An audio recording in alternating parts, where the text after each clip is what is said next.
Throughout time, people across the world told each other tales of how they came to be, of heroes and monsters, romance and tragedy, death and rebirth.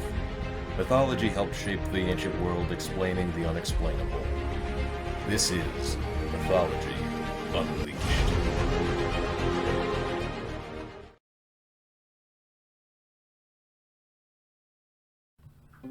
In the year 1284 CE, there was a prosperous shipping town called Hamelin on the Weser River in Germany.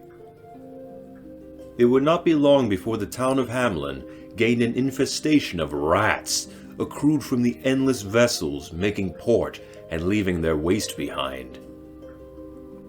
The rats bred and grew quickly in numbers and would go on to ravage the town. They invaded corn silos, wheat silos, and other food stores. They invaded the bakeries, the shops, ran fearlessly through the streets, and even into people's houses. Life became quite miserable for the citizens of Hamelin. They could not bake their bread, take a bath, or sleep in their beds without the company of rats.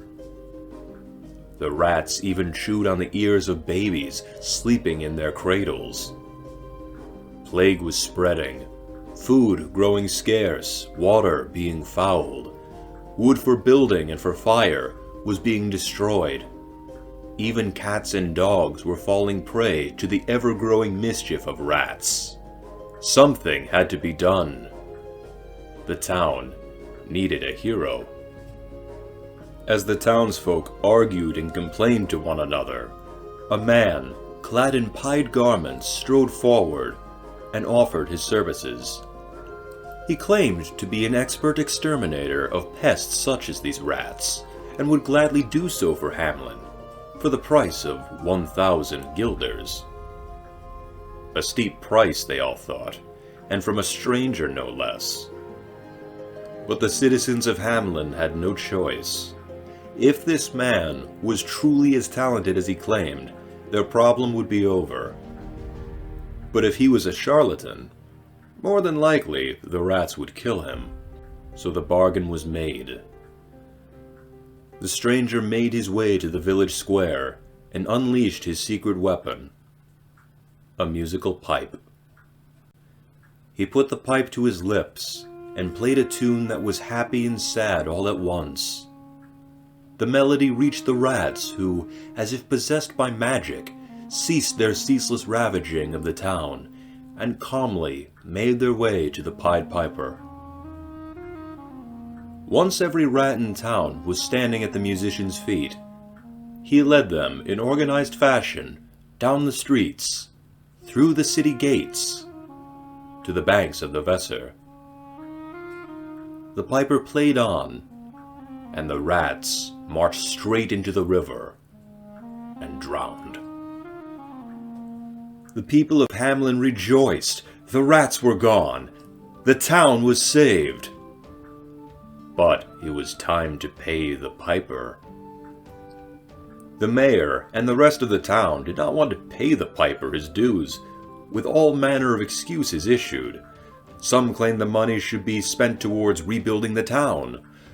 Others claimed that no exterminator would ever ask so much for his services. It was too expensive for how easy he had completed the job, a few shouted. Some even claimed that it was he who brought the rats in, just so he could dispose of them and take Hamelin's money. In the end, the townsfolk of Hamelin refused to pay the piper and was sent away. But the piper was not about to give up after being slighted so. On June 26th, St. John's and St. Paul's Day, early in the morning before the sun rose, the piper returned, dressed in a hunter's attire, with a dreadful look on his face. He sounded his fife in the streets, playing a tune that was happy and sad all at once, but this time it was not rats and vermin that answered the pipe's call, but rather children. 130 children from their 4th year on, even the mayor's own daughter, followed the dulcet tones of the piper. as with the rats before them, the piper led the cluster of children far out of town.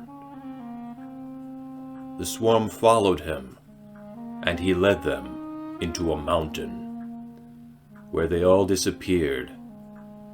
Neither the piper nor any of the children were ever seen or heard from again. When the townsfolk awoke, their children were nowhere to be found. They cried out in sorrow and desperation. Where could they have gone? Only 3 children remained behind. One who was deaf and could not hear the music, but who saw the other children depart. Another who was blind and unable to follow where the music came from. And one who was lame of leg and could not keep pace with the rest of the children. The people investigated the mountain trail, but even the hunters with their dogs were unable to find the piper or any of their children. They could not believe it. The Pied Piper who had once saved them, whom they subsequently dishonored, had won his revenge. In time, the people of Hamelin moved on from their shock, and life began anew. Barges of corn and wheat came down the river Weser and unloaded at Hamelin as before. The grain silos and food stores were filled once again, but the people of Hamelin never forgot the Pied Piper, and they always kept their promises and paid their debts in full and on time.